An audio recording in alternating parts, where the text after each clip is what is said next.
तो पुण्यात्माओं जब हम भगवान पर आश्रित होंगे, पर हमारा इतनी हिम्मत रही कोई ना कि हम यहां तक सैक्रिफाइस कर सके। पर परमात्मा ने दूसरा तरीका अपना दिया कि तुम अपना लगे रहो, एक दिन अवश्य होगा। अब जैसे विश्वास करने के दो तरीके होते हैं, एक तो यूं मान ले कि जो सामने वाला कह रहा है यह बात सच्ची होगी, और नहीं फिर उसके बताए अनुसार कुछ करके प्रैक्टिकल देख ले तो वो भी बात फिर वह सच्चाई तो ऊपर आएगी। जैसे एक किसान था और एक सेठ के पास अपनी फसल बेचकर आता था मंडी में, और उसका आड़ती था पक्का और नहीं जाता था कहीं पर। एक दिन क्या हुआ कि जब वो फसल लेकर गया 2-3 महीने 4-6 महीने के बाद, तो पता चला कि उस सेठ की दुकान बंद है। पूछने से कारण का पता चला कि उसका दिवाला निकल गया, वो अब आड़ती नहीं रहा। तो उसका मित्र भी हो गया था वो बहुत अच्छा। अब उसके पास गया, उसके कुछ पैसे भी देने थे, वो कुछ उधार ले जाता था उससे सेठ, वो किसान।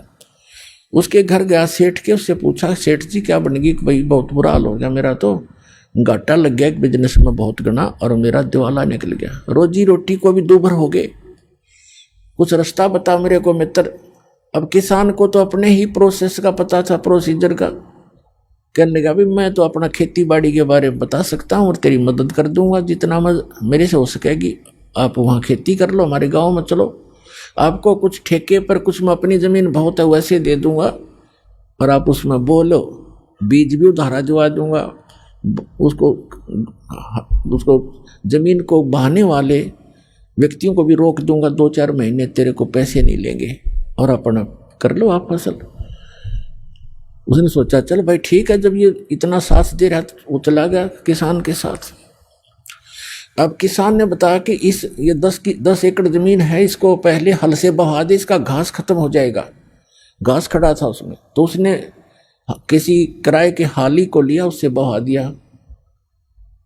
अब कुछ दिनों के बाद उसमें फिर घास हो गया, तो किसान ने कहा कि इसको एक बार फिर बहा दे। उसको कई बार बहाना पड़ता है, अक्सर तरह कुछ ऐसे हैं। उसके बाद समय आने पर फिर उसमें वर्षा होगी, वर्षा होने से पर कहा कि अब इसमें बीज बो दे, गेहूं बो दे। उसने गेहूं बीज दिया या बाजरा बीज दिया। अब वो तो लाला जी था, रोजाना के 200 से 400 रुपये लेता था, गले में उठाता था। हर वहाँ चवन्नी नहीं आ रही, रोज खर्च ही खर्च हो रहा है, और डेली लिख रहा है। बाई वाली ने लिए 5 रुपये, दूसरी बार लिए 5 रुपये, तीसरी बार लिए 5, 15 रुपये तो खर्च हो लिए उसके, और अन इनकम अभी कोई आशा नहीं। जब उसने गेहूं बीजे, गेहूं का भी हिसाब ला लिया, बीज 50 रुपये का बीज गेहूं का, वो भी लिख लिया। उधार थे, देने तो थे ही उसने सोचा बड़ी बात बिगड़ी भाई, आता कुछ नहीं, जा ही रहा है। फिर देखा वो गेहूं बोने के बाद क्या देखा, खेत में सारे में घास उग गया। उसको पता था नहीं प्रोसेस का, वो सारे में गेहूं उग गए थे, सारा हरा भरा हो रहा, और वो माथे बात लाए बैठे। उसने ये सोचा था इसमें फिर घास जाम गया, मित्र कहेगा इसने फिर बवा दे। तो किसान भी घूमता फिरता चला गया देखने के लिए अपने मित्र की खेती, देखो कैसी लगी है, बहुत बढ़िया लगी थी। तो उसने पूछा भाई कैसे बैठा है सेठ जी, ऐसे क्यों चिंतित है? कहने लगा भाई मित्र मैं तो जाऊँ अपने घर में, क्या बोला फिर घास जाम गया, इसमें आप कहोगे फिर बवा दे, इसमें 5 रुपये फिर लगेंगे। तब वो हंसा उसका मित्र के नहीं ऐसी बात नहीं है, अब नहीं कहूँगा बहाने के लिए, अब तो ये फसल उगी तेरे, ये फसल है, गेहूं होंगे।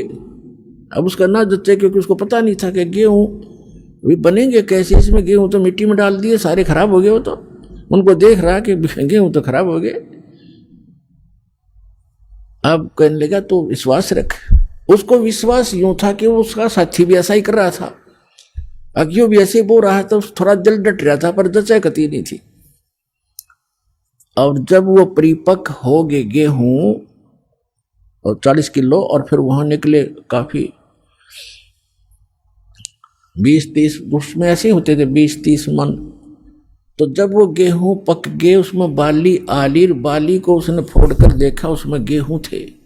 ओहो, तब उसको विश्वास हुआ कि सच में जो मित्र कह रहा था आज वो सारी सच्ची पाई। तो पुण्यात्माओं, ऐसे ही ये जो ज्ञान है आप प्रथम बार सुन रहे हो और इस भगवान के विषय में भी आप प्रथम बार सुन रहे हो बहुत से, क्योंकि प्रथम समझो जिसने अब ज्ञान लिया, यहाँ से उपदेश लिया, वो प्रथम ही समझा जाता है। तो दास जो आपको बता रहा है, दास ने भी वही काम किया है जो आपको समझा रहा हूँ, बता रहा हूँ, और फिर आपके साथियों को भी ये लाभ हुए हैं। तो आप इनको देखकर और इस ज्ञान को आधार बनाकर ये करते रहना, एक दिन विश्वास आप पे हो जाएगा।